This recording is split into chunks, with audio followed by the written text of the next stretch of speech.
दोस्तों कहते हैं किस्मत बदलने में देर नहीं लगती, बस आपको मन से, सच्चे मन से और तन से काम करते रहना है।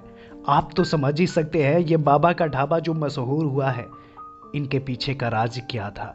इनकी इतनी खुशियां थी जो अपने ही एक ढाबे में अपना एक भोजन मटर पनीर बनाकर अपना दिन गुजारा करते थे और उसी से अपना कारोबार घर परिवार चलाते थे ये बाबा का ढाबा।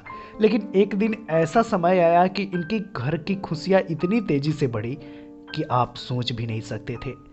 ये बाबा जब मशहूर हुए तब इनके बनाए हुए भोजन अब कुछ ही मिनटों में सब खत्म हो जाता है।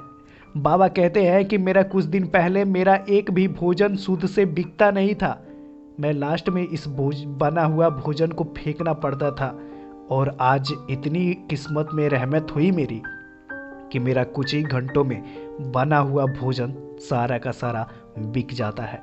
तो दोस्तों इनकी खुशियाँ इतनी लौटी इतनी जल्दी कि आप सोच भी नहीं सकते थे।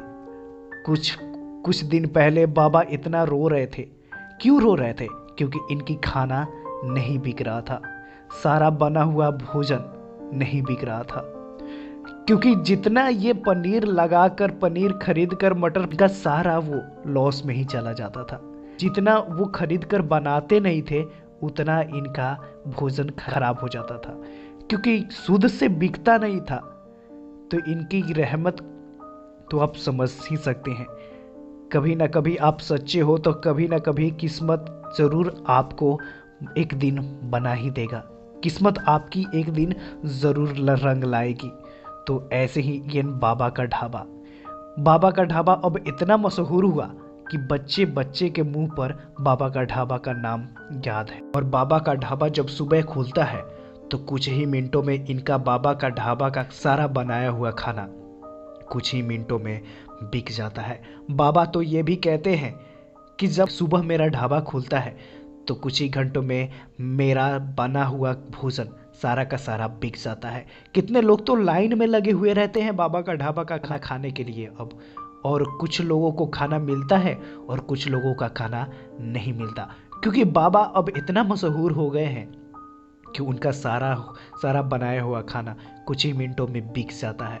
और बाबा बहुत परेशान हो जाते हैं। इतना भीड़ लगता है बाबा का ढाबा पर कि वो परेशान हो जाते हैं।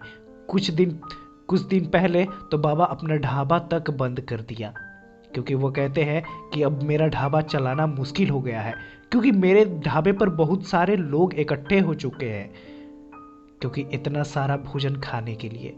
तो मेरा अब मन बहुत खुश है। हम बहुत खुशी से ज़िंदगी बिता रहे हैं क्योंकि अब ढाबा भी चलने लगा और उनके ढाबे से ही उनका घर चलता है और वो अपना दिन गुजारते हैं। तो दोस्तों मुझे उम्मीद होगा कि ये वीडियो आपको ज़रूर पसंद आई होगी। तो इस वीडियो को लाइक शेयर ज़रूर कीजिएगा और आपने अभी तक हमारे चैनल को सब्सक्राइब नहीं किया है तो नीचे का लाल बटन दबाकर सब्सक्राइब कर सकते हैं।